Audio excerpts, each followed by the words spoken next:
Let's talk about X, baby. Let's talk about she and he. Let's talk about all the good and bad things on fertility. Let's talk about X. Let's talk about X.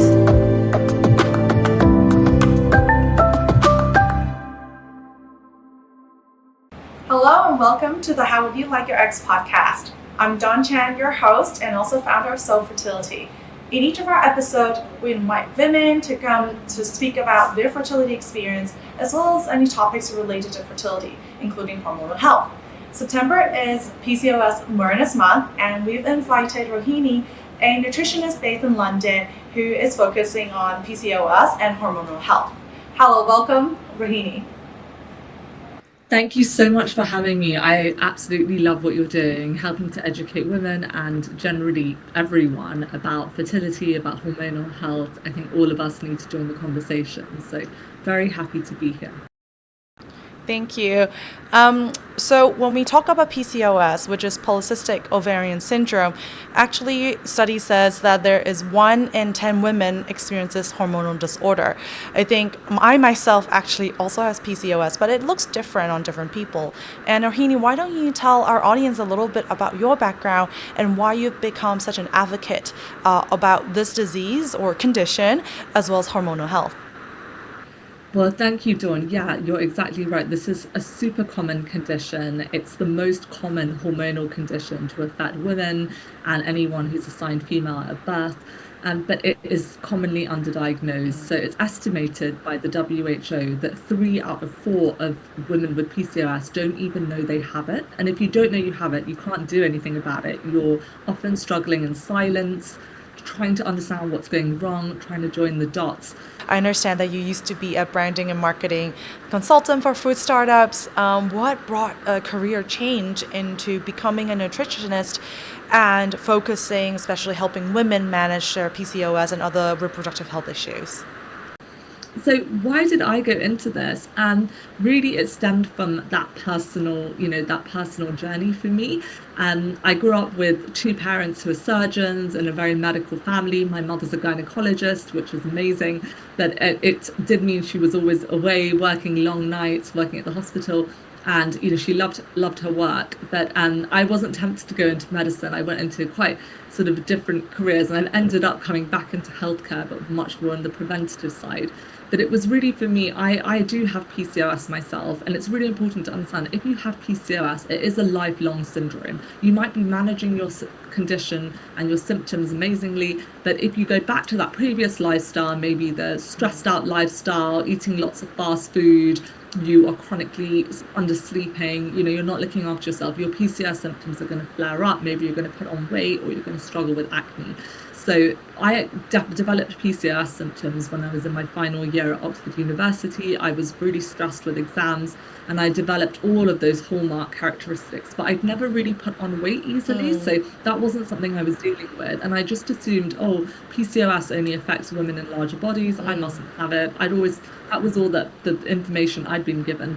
So it took several years to join the dots and to really realize that, okay, I'm going to see a dermatologist for my acne, I'm seeing a trichologist for my hair loss, I'm doing personal training to look after my health. So and all the while, your mother or your parents or medical professionals. Yeah, she's a gynecologist. So she pointed out it could be PCOS, but like anyone, when you're younger, you never want to listen to your mum. Obviously, mums usually are right. So I did listen to her in the end. And it was during the pandemic when I said to her, why don't we write the book that I wish I had? Why don't we write a book on PCOS? This is not talked about enough. No one wants to come out and say, I have chin hair, I have fertility issues, I'm not ovulating, I don't have a regular cycle. These conditions, it's a stigmatized condition because in our society, women are expected to be thin, thick hair on the head, smooth like a dolphin everywhere else, always cheerful. You're not allowed to talk about all of these things. They are stigmatized. So talking about it, this stuff can make women feel like less of a woman because we live in a patriarchy. We live in a culture where we have to be a certain way. So PCOS is about breaking out of that in a way. And I think for me, it's enabled me to kind of accept myself for who I am, beyond just a superficial layer, because dealing with those symptoms has made me really focus on what matters. And I definitely still have tough days, but it started me on a journey of healing and really looking deeper at my lifestyle. It was when I moved to India in my mid-20s, as you mentioned, to work for a food startup, that sort of overnight my lifestyle changed. And this was accidental. I didn't really kind of go on a diet or something like that. It was really accidental. I moved back. I was living in alignment with kind of my culture, I suppose the culture that my parents had grown up in. So I was eating fresh, home cooked food because my friends and I in a flat, we shared a local cook who lived there. I started to exercise because I had more energy from the food I was eating. For the first time ever, I was sleeping better. I was going to the bathroom every day because I was always constipated before. A lot of my bloating went down, and I noticed my skin started to clear up. I did manage my weight better. I noticed that I had a lot more energy. I met my now husband over there. So it started me on I felt like a different person. I just felt kind of healthy for the first time, and I was like, oh wow, a lot of my symptoms have gone. I wonder what it is. And then I sort of realized it's all of these things, and it's all interconnected. It's not just nutrition, it's not just sleep. And this is the same for fertility. If you're listening to this and you're thinking, great, but I don't have PCOS, I guarantee you will have someone in your life who has PCOS, whether it's someone that works for you or you love, maybe your partner, maybe your mom or your sister or your best friend or your neighbor. Trust me, you've got someone in your life who has this condition. So it's really important to know about it and support yourself. But these lifestyle interventions, they're the first line of treatment in PCOS. That's what the guidelines recommend, but no one is telling you to do that. There are medications and treatments that can be really helpful. And I went on the pill for many years in my 20s. It did help me with a lot of those symptoms, but it was only when I made those lifestyle changes that I saw the full benefit, and I was able to come off the pill and able to manage my symptoms, using nutrition and lifestyle. That might not work for everyone. There's no one size fits all. I'm very against like medication shaming or anything like that. But it's just understanding it. If you know what's going on, then you can kind of get that help and support so you feel less alone. Yeah. And so with that personal journey, you transitioned into becoming a nutritionist and working with your mother, also co-authored the book Living PCOS Free. So tell us a little bit more about your work as a nutritionist. So I decided to go back to university, retrain as a nutritionist, did my master's in nutrition and food science, and then I studied lifestyle medicine to be able to support other women with hormonal health conditions, not just PCOS. I work with women who've got things like endometriosis, going through early menopause, which is called primary ovarian or premature ovarian insufficiency, women going through perimenopause and menopause. There's a whole real range. But the reason I'm so passionate about it is that I obviously grew up with a mum who's a gynecologist, but it still took me so long to get the diagnosis. And it's because of a wider issue that we have in society of just thinking this doesn't really matter, or this is a bit of acne, it's fine. This ovulation is not just about having a baby. It is a really important event for the body. It's important for bone health, for metabolism, for mental health. And a lot of people don't understand this, that it's not just about, shouldn't only worry that you're not ovulating if you're trying to get pregnant. This is really important for the whole body. And there are some variations in the way that it manifests in different people, but there's a set criteria actually. A lot of people sort of just say, oh, I have PCOS, but you actually need to meet the criteria, because just having acne or just having polycystic ovaries on an ultrasound doesn't mean you have polycystic ovary syndrome. So this is a condition where your ovaries are not functioning as they should. There's nothing actually wrong with them, but it's an endocrine condition. So it's to do with the signaling, and essentially it means that usually it's resulting in irregular ovulation, and it has a wide range of reproductive, metabolic, psychological effects. It's a whole body condition. It's not a gynecological problem as such. So often, nutrition and lifestyle changes can help to get everything working as it should, to help you ovulate, and hopefully, if fertility is a goal for you, to go on and have a successful pregnancy. But it is complex, and it's not one size fits all, which makes it really hard. The criteria is different in teenagers than it is to adults, but it usually does kick off in those teenage years. And you'll see some kind of classic signs of that, which I'll talk about. So you need to have 2 out of the 3 criteria that was identified in the Rotterdam criteria in 2003 to have the diagnosis. The first one is irregular or missing periods. And this is where a lot of women get confused, because we don't even talk about it enough as society. What is a regular period? An irregular period is one that is coming at a regular, predictable interval. The shortest sort of length it should be is 24 days, and the longest should be sort of 35 days. That doesn't mean that one month it's 24 days and the next it's 35. It means that you pretty much know when your period's coming. It would be like 30, 31, 32, 30. So it's the space between your periods. From day 1 of your bleed is day 1 of your cycle. And it's really important to note that, because sometimes people don't even realize what's regular. Yeah. So in PCOS, you'll often see these really long cycles, sort of 60 days, 47 days. Sometimes people will go months without having a bleed. And if you're going more than 3 months without having a period, you really need to get medical help, because it does increase your risk of things like womb cancer and and other issues. So it's important, because they can give you things to help you to get a bleed going. I think one thing about the irregularity is also that a lot of women assumed it's normal. And so it's so important what you talked about. It's like, it's not like 1 month it's 30 something days, another month's 20 something days. You really need to know your body quite well and be able to go seek medical help when something's off, right? But if you don't know what is off, then you don't know when to even get help. But what you've said, you nailed it. It's knowing your body. And obviously you might have something that's been stressful. Maybe you're going through a difficult time at work, or you've had a big life event that might throw your cycle off, or maybe getting COVID, so maybe you'll have a month or 2 where it's a bit off. But if this is regularly happening, you really do need to get that medical attention, because PCOS is a diagnosis of exclusion. You've got to rule out other things. You've got to rule out things like Cushing's syndrome, or having certain adrenal tumors, or there's a condition called hypothalamic amenorrhea, or REDS, which often it was first seen in ballerinas, but if you're over exercising and you're under eating, your body fat drops very low, you can lose your period. And you might be told you've got PCOS and to lose weight and whatever and all these things, when it's actually you need to be doing the opposite. And even in PCOS, my focus is very much on what you can add into your diet, what you can add into your lifestyle. So that's the number 1 criteria. So really look out for that. Number 2 is those clinical or biochemical signs. So in basic terms, that means that you've got these signs of androgen excess. The most common androgen is testosterone. It's commonly referred to as a male hormone, but that's completely incorrect, because both women and men produce testosterone. And it's really important to use correct terminology so that we understand things.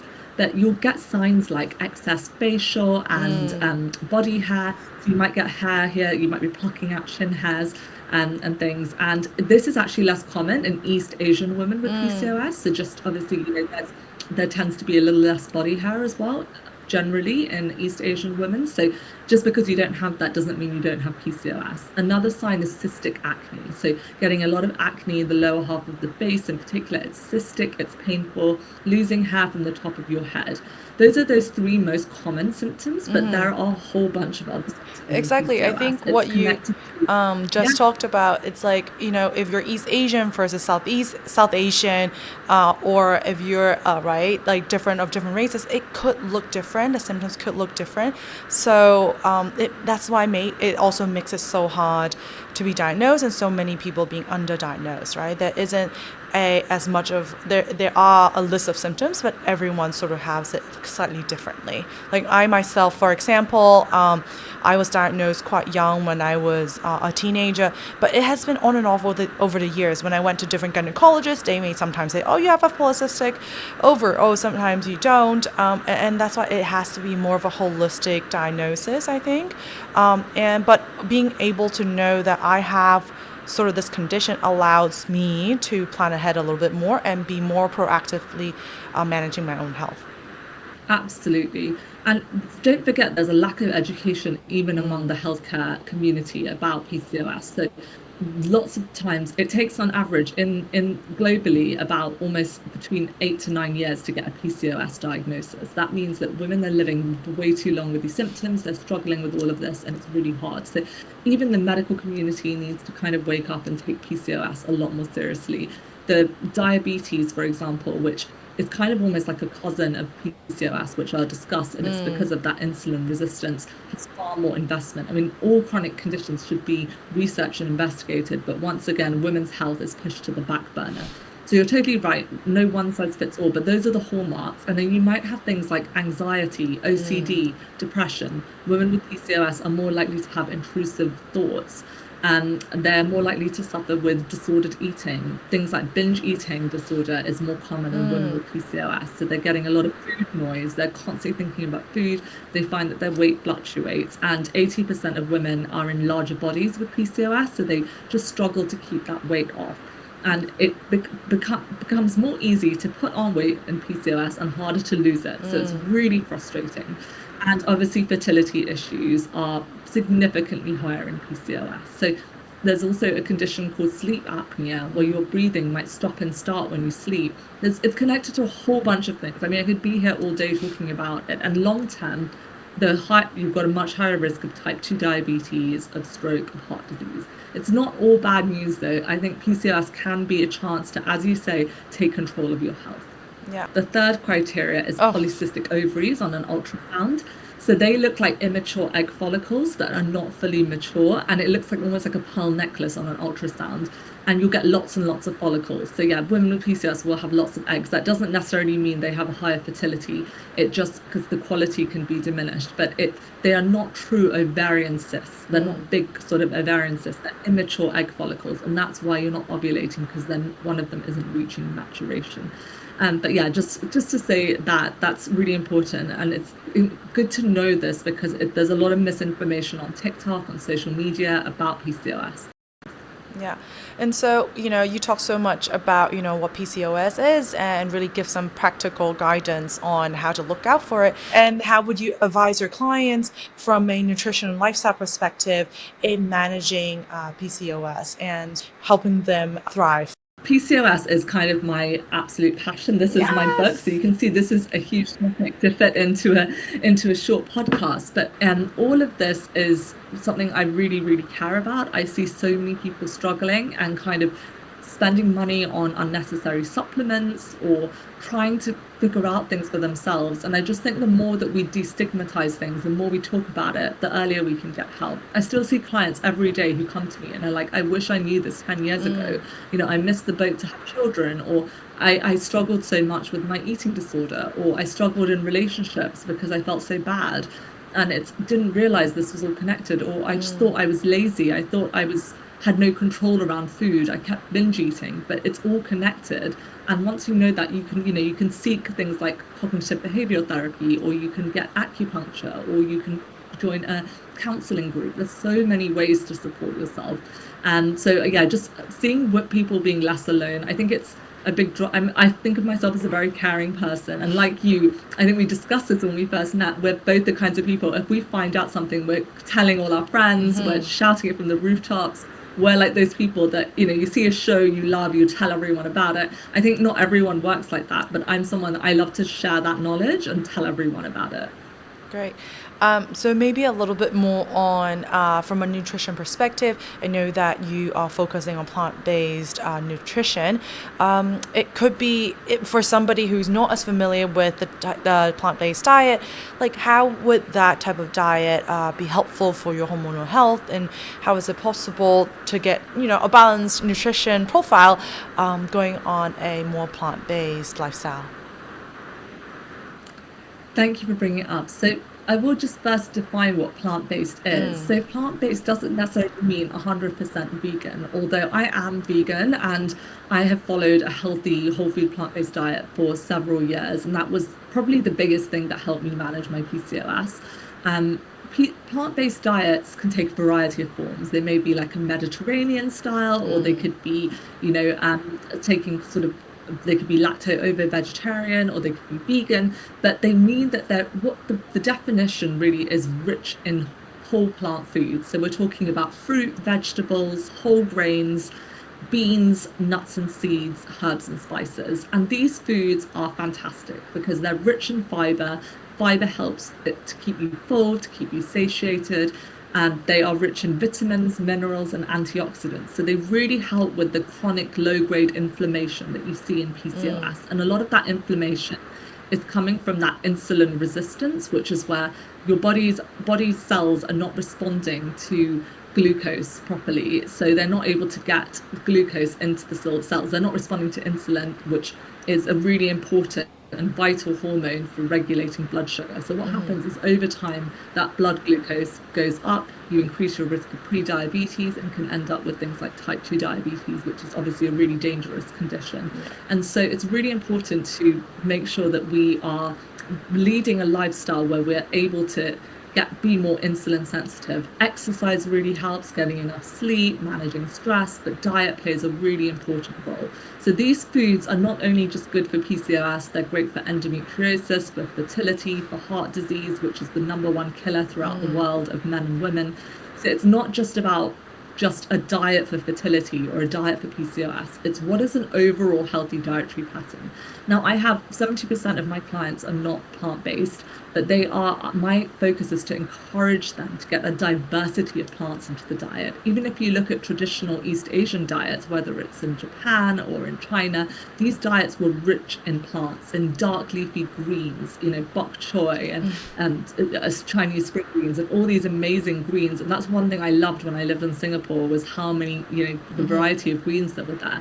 They would mostly eat unpolished rice, so kind of red rice, or they would be eating things like buckwheat, soba noodles, more diverse grains than just white rice or white corn or wheat, which is what we predominantly eat in the Western world. And they would eat a lot of healthy beans and legumes. So tofu being a fantastic food for PCOS. Tofu is rich in phytoestrogens. There's a lot of misinformation about tofu, that it's high in estrogen. That's not true. Tofu is fantastic for hormonal health, and we've known this for thousands of years in Asia. We have over 100,000 studies on soya. We know that it helps improve ovulation rates in PCOS. It improves skin health. It is fantastically a rich source of protein, vitamins and nutrients. One serving of tofu, 100 grams, has about 16 grams of protein, so it's a good source. It's rich in other nutrients like iron and magnesium and nutrients that a lot of women with PCOS are lacking in their diet. So it's a really great food to include. And it's just getting that diversity of plants in. If you always eat blueberries, then try raspberries one day. Or, if you're always going for white potatoes, try purple Japanese potatoes. It's just about mixing it up, getting that variety in. So you're not eating the same thing every day. And if you're eating animal products like meat or fish or, saturated fat does increase the risk of fertility issues. It increases inflammation and PCOS, increases your risk of heart disease. But if you enjoy that and you want to eat that, then don't make it the star of the show. Make the vegetables the star of the show and have that as a sort of condiment or something on top. Don't make it such a big thing, because I know that was the traditional diet. It was expensive meat, so it was used in small amounts as flavoring stocks, things like dried fish. And fish is a better choice, certainly, but you can thrive on a whole food plant-based diet. There's no need for anything else. You do need to take B12 as a supplement. Even most animals are injected with B12 now in factory farms. So I prefer to get my B12 from a supplement. It's really important for energy levels. It's also important for fertility. So, and in PCOS, there are some other supplements that are key. Vitamin D is really important. It helps with insulin sensitivity. It's been shown to help with ovulation rates. Magnesium, a lot of us are chronically stressed, so magnesium is a really good one. You also get that in dark leafy greens and whole grains. So try it. My approach is a food first approach. Try and get most of your nutrients from food. You don't need to fear fruit as well. There's this idea that fruit is full of sugar, but it isn't, because fruit, yes, it has natural sugars, but it comes wrapped with fiber, which slows the rate at which it enters the bloodstream. It also has vitamins like vitamin C, which is so important. rich in other antioxidants and nutrients. So it's about eating the whole food. Yes, if you take an orange juice, that you wouldn't be able to sit here Yeah. and eat 10 oranges, but you'd be able to drink a glass of orange juice really in a few seconds. When you eat oranges, you're getting all that fiber, the water, the other nutrients in there. So just try and stick to as many whole foods as possible, even with grains, going for the intact version, the brown version that's less, I guess, refined. And with ultra processed foods, they can contain a lot of things that are damaging for PCOS. It's not about all or nothing. Try and focus on the positives and what you can bring to your plate rather than what you're removing. But just good habits, like starting the day with breakfast, making sure that you're eating a balanced plate, you're prioritizing beans and lentils and things and tofu because they're so rich in fiber. That really helps in PCOS, and it helps with weight as well. Weight management is a huge issue for women with PCOS. So I hope that helps give a little bit of a taste. I mean, I could talk about this all day, but I have a lot of information on my Substack, which is called Full of Beans, a lot of information on my website, rohinibajekal.com, my social media. So do check that out, because I just think that it's so incredible. We have 30,000 edible plant species. We have so much variety. But as human beings, we often just rely on the same foods. So it's just about trying out new things and remembering to make vegetables the kind of the center of your plate. Yeah, I think when you were talking about different sort of nutrition tips and what are the eating whole foods and sort of the type of supplements like vitamin D to take on, it really resonated with a lot of the other conversations I've had on the podcast with other fertility specialists or naturopathic medicine practitioner. It's really touching on pretty similar themes, right? That besides, working with Western medicine, there's also a lot of lifestyle items that we can work with that would help us better manage our health and fertility. So thanks so much for all the earlier tips about, what types of foods to eat. Can you share some success stories also from clients you work with, especially for those who have PCOS or struggling with endometriosis, but ending up having a successful sort of fertility journey at the end after sort of learning how to figure out what's a good lifestyle for them that works towards their reproductive health? Absolutely. I've had some amazing success stories with women with PCOS, but from where they weren't having cycles at all to getting their cycle back, being able to conceive. I got flooded with messages after our book came out with people saying, I followed your 21-day plan in the book. I made lots of your recipes. I made lots of changes to my lifestyle. Instead of rushing and missing breakfast, I made time. I would build in time for 10 minutes of breath work in the evening. I joined a local book club. All of these things. So I've seen it kind of through the book, but also with my own clients, some incredible success. Women who've been trying to conceive for 3 years and were not getting a regular cycle. As soon as they reduced that insulin resistance or reversed it really, they were able to get their cycles back and conceive, because most women who have PCOS who want to have a child do go on to have a child successfully. But it's important to seek help early, and if you've got irregular cycles, not to wait the full 2 years or something before you seek fertility help. Try and do something early.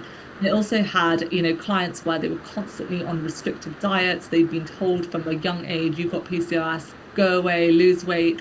So trying to actually encourage them to have a healthier mindset with food and building a better relationship with their body has improved their quality of life. It's not just about fertility. I work with lots of clients who've got PCOS who are not planning a child in the next 5 years even. Some of them are very young, they're in their 20s. But they've improved their skin, their mental health, their anxiety is diminished. They're able to feel comfortable in their skin and at home in their body for the first time, and that's my goal. So had some really amazing stories. I've also worked with women who've got lean PCOS where they're actually borderline kind of lower weight, and so building muscle mass has been really important for them, because in PCOS sometimes the focus is do loads of HIIT exercise, and whilst that can be helpful for some women with PCOS, we know that really intense exercise all the time can increase cortisol. So I do really recommend strength training and lifting weights. That helps with that lean muscle mass and improves body composition. It also really helps with insulin sensitivity. So some of my lean PCOS clients in particular, I had one lady, she was really on the lower side in her body weight. But when she started lifting weights, she felt so much more confident. She found that she had this sort of like, she always put on weight on her tummy, but the rest of her was really, really skinny. But it helped her to feel a bit stronger, to feel better. She felt really empowered.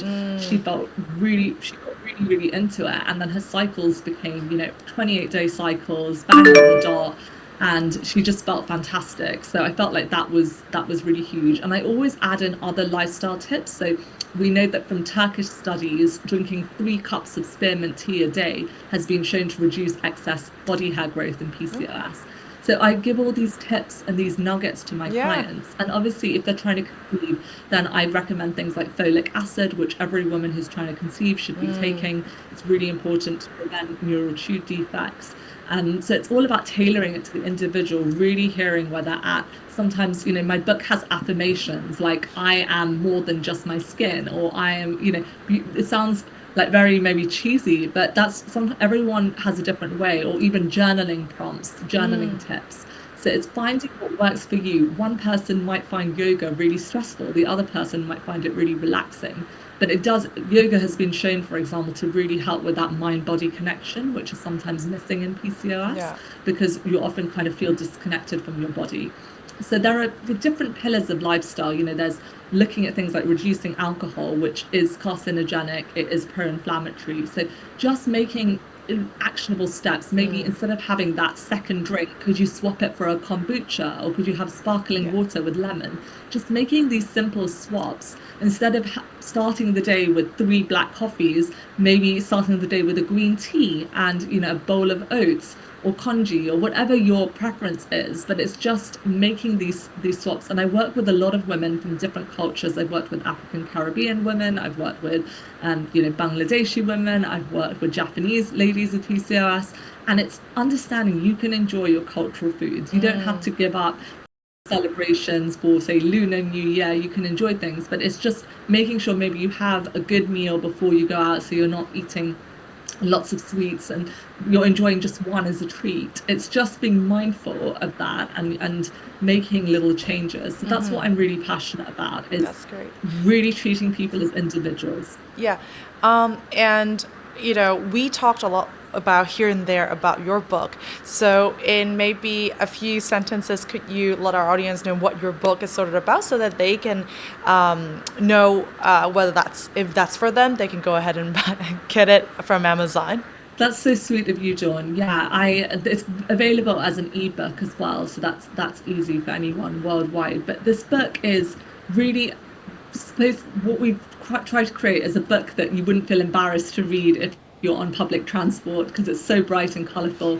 Even this ovary that's polycystic looks like a strawberry, but we just kept it. We have different chapters on all different things, so including things like teenage PCOS, or PCOS in the menopause, or fertility in PCOS. So you can just pick and choose. The first bit of the book really defines what it is. It defines what a regular period is. It really kind of talks about insulin resistance. And then we talk about lifestyle medicine, which are those 6 pillars of a healthy lifestyle that's defined by the American College of Lifestyle Medicine, and some of the long-term effects of PCOS. And then throughout the book, we break it down. So because PCOS is so complex, it's so scientific, we break it down to make it really easy. And we even have like little PCOS mythbusters. Like I have heard that soya is full of hormones, so busting the myths around that. And we also have these pointers to summarize each chapter so that it's less overwhelming. You can just look at it, and it gives you tips on how to advocate for yourself within the healthcare system, Amazing. which is so hard for women. Yeah. Because it's really hard. Sometimes you go to your doctor and your mind just goes blank. I don't know if you've had this, Dawn. You Of sit course, down, yeah, you you have all sit these down. questions. You go to a And they consultation, say you come out something. and you don't know what really happened, and did I get all my questions answered? Did I get all my supposed diagnosis done? It can get a bit overwhelming, so it's always helpful to have a book like that, especially if you suspect yourself having PCOS, to have some guidance in terms of where the areas in your life that you could start making some practical improvements, but also how do you get empowered to ask the right questions when you're sitting down with your doctor to get you properly diagnosed. Yeah, absolutely. And then part 4 focuses on nutrition. on recipes and supplements. But exactly, it's about asking those right questions. And for people who don't want to get a book, then I've done lots of podcasts, lots of free blogs, articles, because I just want this information to be available and accessible to everyone. I really, really do. And it's, I also have endometriosis. PCOS can coexist with other problems. So if you've also got painful periods, please seek help. Don't just suffer in silence, because I thought, I've already got PCOS. I can't be that unlucky. Then I got diagnosed with severe endometriosis as well. So it's just understanding how common these things are. You're not alone, and there is so much help out there. And if you, do want fertility help, then get that earlier rather than later. Think about your options. Think about fertility preservation or what your goals are. If you don't want a child, that's also fine, but just do the work of thinking about it, of really interrogating everything, thinking about your future. I think it's so important, and often as women we're not told about these things honestly.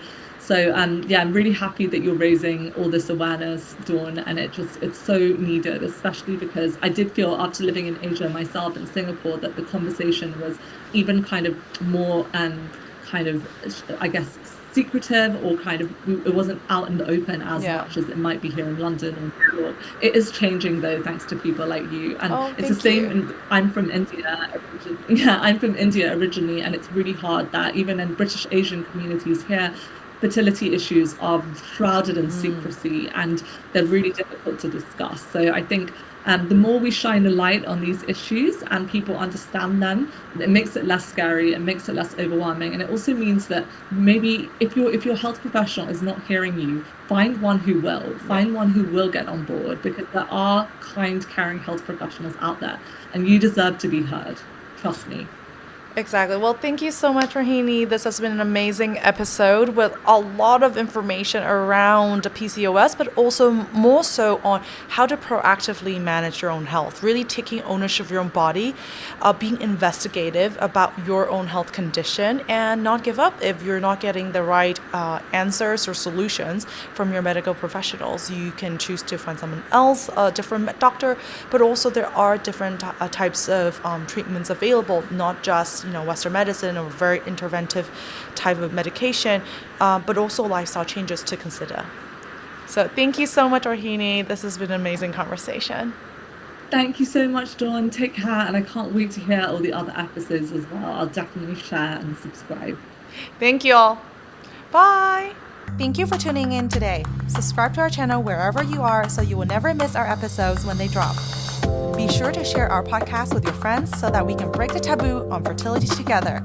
Don't forget to follow us on our social media channels to stay up to date on the latest moves of fertility and get tips in navigating your fertility journey. I am Dawn Chan, and we will see you next time at How Would You Like Your Ex podcast.